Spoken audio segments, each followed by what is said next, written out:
Baik, terima kasih terus bersama kami di Selamat Pagi Malaysia. Hari ini, seperti mana yang diwawarkan, ada ramai tetamu kita yang akan kita tampilkan untuk berbicara tentang macam-macam topik sebenarnya. Kalau sebelum ini kita bicara tentang belia, kali ini kita nak bercerita tentang pendokumentasian. Banyak perkara yang kita perlu dokumentasikan dalam hidup ni. Dalam negara kita juga, peranan ini diambil oleh Arkib Negara. Jadi kita bersama dengan tetamu yang tepat untuk berbicara mengenainya, bersama dengan Datuk Azmi Abdul Aziz, merupakan Ketua Pengarah Arkib Negara Malaysia. Terima kasih Datuk bersama dengan kami hari ini. Dalam masa yang terluar ini, saya rasa Arkib Negara antara yang perlu bertindak dan melakukan banyak tugasan ya. Apabila kita berbicara tentang penugasan untuk mengumpulkan pendokumentasian dari segi dokumen dan sebagainya. Mungkin sebelum kita bicara tentang COVID-19, kita bincang dulu tentang peranan Arkib Negara itu sendiri untuk memberikan penjelasan kepada rakyat, pencerahan yang lebih baik lagi tentang apa itu Arkib Negara. Baik. Terima kasih, Max. Ya. Kita Arkib Negara merupakan sebuah jabatan yang bertanggungjawab untuk menyimpan dan memelihara rekod-rekod dan juga bahan-bahan berkaitan dengan kenegaraan. Tujuan kita menyimpan dan memelihara bahan-bahan seperti ini adalah untuk kita keluarkan nanti untuk kegunaan rujukan oleh rakyat negara kita keseluruhannya, baik di dalam negara dan juga di luar negara. Jadi bahan-bahan ini berbentuk bahan-bahan penting, terutamanya berkaitan dengan pensejarahan negara itu sendiri dan juga keperluannya kepada urusan-urusan pentadbiran negara selepas itu. Sebab kita lihat bahan-bahan ini dia memaparkan kejadian sesuatu itu berdasarkan pada masa-masa ianya berlaku. Dan apabila ianya berlaku, kita lihat banyak bahan-bahan baik dalam bentuk dokumentasi, dalam bentuk tulisan dan juga dalam bentuk-bentuk pendokumentasian yang lain, baik dalam bentuk audiovisual dan sebagainya. Dan sekarang ini kita lihat dalam masyarakat yang sekarang ini penggunaan media sosial begitu banyak sekali dan banyak bahan-bahan dihasilkan. Cuma apabila kita berhadapan dengan situasi sekarang lah dengan adanya COVID-19, saya rasa ini adalah satu sejarah yang tidak pernah berlaku di dalam negara kita. Tidak pernah sampai kita perlu berhadapan dengan Perintah Kawalan Pergerakan dengan adanya pandemik COVID-19 ini. Jadi bagaimana peranan Arkib Negara untuk memastikan supaya setiap satu perkara yang berlaku sepanjang tempoh kita berhadapan dengan pandemik ini semuanya didokumentasikan dan menjadi rujukan pada masa akan datang? Ya. Kita lihat apabila berlakunya pandemik ini, COVID-19 ini, kita lihat bagaimana negara dan juga pentadbiran sesebuah negara itu bergerak begitu banyak sekali, baik dalam sektor pentadbiran kerajaan, kesannya kepada rakyat dan juga kepada pihak swasta dan juga kepada pelbagai pihak. Jadi kita Arkib Negara merupakan sebuah institusi yang kita menyimpan bahan-bahan itu untuk rujukan. Dan pada masa inilah kita lihat dengan adanya arahan pergerakan yang tidak dibenarkan, maka kita lihat para pengguna bahan Arkib ini mereka tidak dapat pergi ke Arkib Negara untuk menjalankan penyelidikan. Jadi kita mengambil inisiatif untuk mengeluarkan bahan-bahan kita yang ada di dalam bentuk digital dan melaluinya kita lihat dan kita membantu rakyat untuk membuat penyelidikan tanpa perlu pergi ke Arkib Negara itu sendiri. Kita ada sistem yang telah kita bangunkan awal dahulu yang dipanggilkan online finding aid, di mana melalui sistem ini para pengguna boleh masuk ke dalam sistem ini dan mereka boleh merujuk bahan-bahan yang kita ada. Jadi mereka tidak perlu datang ke Hakim Negara untuk menjalankan penyelidikan. Dan ini saya lihat perkembangan yang berlaku sekarang ini di mana penggunaan bahan-bahan digital ini begitu banyak sekali. Dan kita bernasib baik kerana Akib pada suatu masa dahulu mendapat peruntukan untuk mendigitalkan bahan-bahan yang kita ada di Akib Negara dan kita menyediakan bahan-bahan ini untuk rujukan rakyat negara kita tak kira di mana mereka berada. Jadi ini banyak membantu mereka untuk menjalankan penyelidikan-penyelidikan mereka. Cuma kita melihat apabila peranan itu sudah semakin mudah dijalankan apabila adanya teknologi seperti ini. Bagaimana persiapan dari segi simpanan data oleh Arkib Negara? Sebab kalau kita lihat yang didokumentasikan bukan hanya satu-satu perkara saja, tapi banyak yang berkisahkan tentang negara kita juga disimpan oleh Arkib. Kalau yang bahan-bahan lama itu, saya rasa mungkin untuk disimpan dalam satu tempoh yang lama sudah tidak ada ruang. Tetapi apabila didigitalkan, kita ada simpanan datanya. Jadi bagaimana persediaan Arkib Negara ke arah itu? Kita merasa beruntung kerana kerajaan menyokong tugasan-tugasan yang dilakukan oleh Arkib Negara. Mereka memahami kepentingan bahan-bahan ini untuk disimpan, dipelihara dan kemudiannya disediakan akses kepada rakyat negara. Jadi kita mendapat peruntukan untuk membangunkan pangkalan data kita dan kita menyediakan kemudahan-kemudahan ini untuk kita mendigitalkan bahan yang sedia ada, yang dahulunya dalam bentuk tradisional, dalam bentuk kertas dan sebagainya, dan kita masukkan ke dalam pangkalan data itu. Di samping itu, kita juga boleh menyimpan data-data ataupun bahan-bahan yang telah dibangunkan ataupun dikeluarkan dalam bentuk elektronik itu sendiri. Jadi kita mempunyai kedua keupayaan ini. Mendigitalkan bahan yang sedia ada, di samping menerimakan bahan-bahan dalam bentuk digital itu sendiri.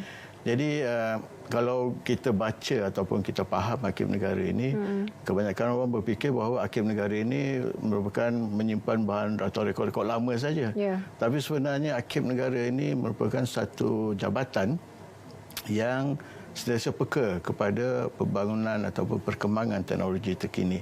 Jadi untuk membolehkan kita menyimpan bahan-bahan itu dalam bentuk-bentuk yang dibangunkan. Kita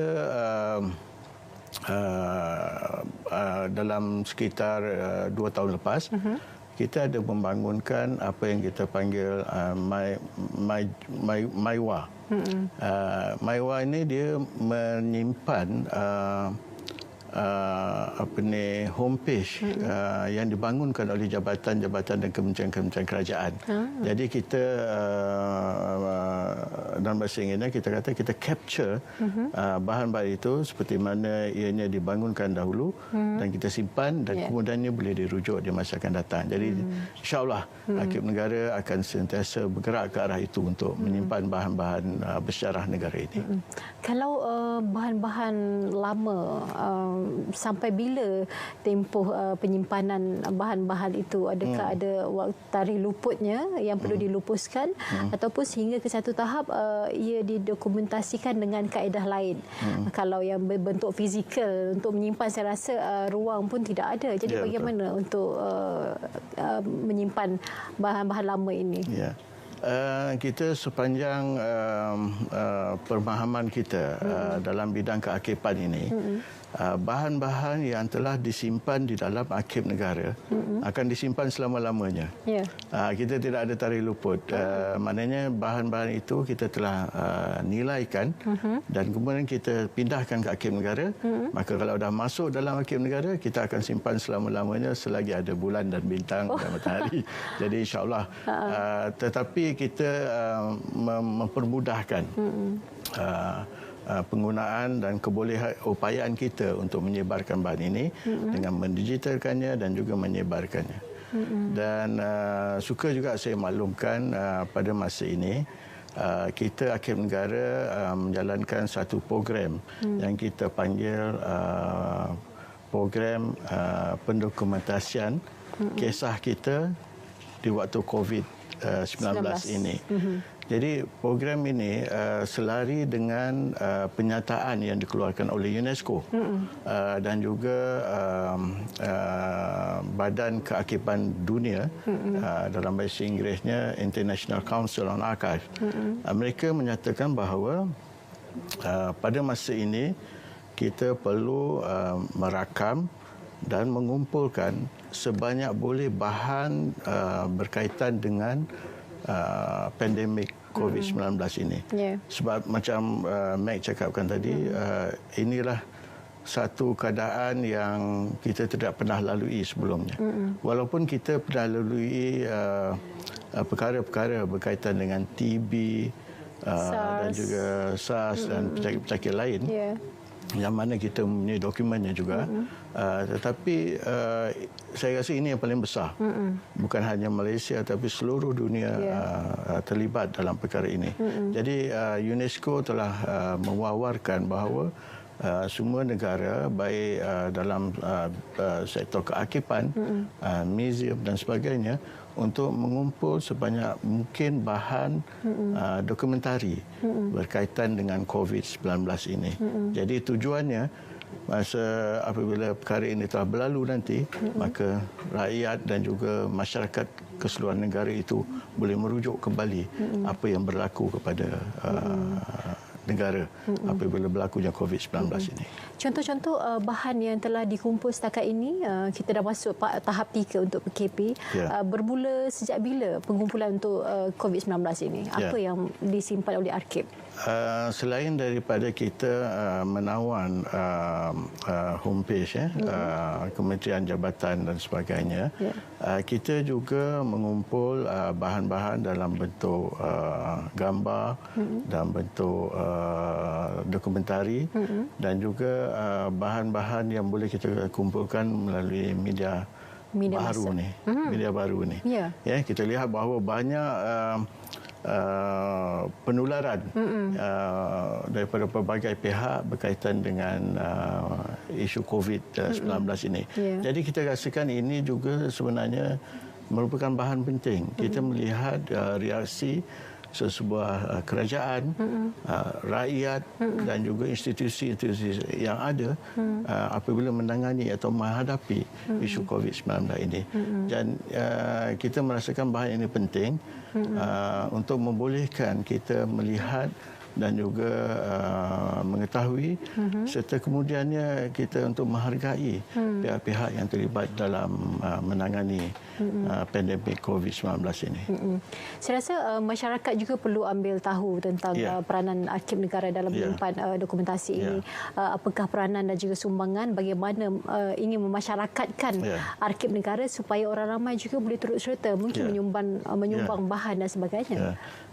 Dalam program yang kita laksanakan, kisah kita COVID-19 itu, kita telah mewawarkan melalui media massa dan juga media baru untuk membolehkan masyarakat dan juga pihak-pihak yang berkepentingan untuk mengumpulkan bahan itu dahulu dan kemudiannya kita harap mereka menyerahkannya kepada Arkiv untuk kita membuka satu koleksi berkaitan dengan pandemik COVID-19 ini. Jadi apabila telah dibangunkan koleksi itu nanti, maka membolehkan rakyat kita di masa akan datang merujuk. Kita lihat pelbagai pihak, ya, terutama dalam media baru ini, dalam FB-nya, dalam WhatsApp-nya. Kita juga membangunkan satu aplikasi di dalam media aplikasi Telegram yang membolehkan semua orang pihak masuk dan mengutarakan pandangan-pandangan ataupun menyerahkan bahan-bahan mereka kepada kita. Ya, Arkib Negara juga berinteraksi secara langsung dengan rakyat supaya mudah untuk saling berkomunikasi, berkomunikasi. Ya, baik. Sebab kalau tidak, dia ingat bila ialah jabatan kerajaan juga diarahkan untuk tidak bergerak begitu seperti biasa.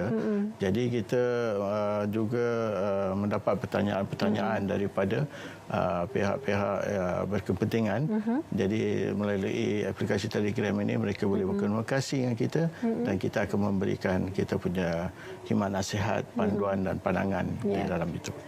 Apapun, terima kasih Datuk kerana bersama dengan kami hari ini. Baik. Saya rasa perjalanan kita masih lagi panjang. Betul. Walaupun tempoh PKP setakat ini dikatakan sehingga 28 April nanti, tetapi segalanya mungkin. Dan saya rasa Arkib Negara juga punya peranan yang sangat besar untuk mendokumentasikan apa yang berlaku ini. Terima kasih kepada Datuk Azmi Abdul Aziz dan juga seluruh warga kerja Arkib Negara yang bertungkus lumus, juga boleh dianggap sebagai barisan hadapan juga ni. InsyaAllah. InsyaAllah. Ya, terima kasih Datuk kerana bersama dengan kami. Baik, kita nak berehat seketika.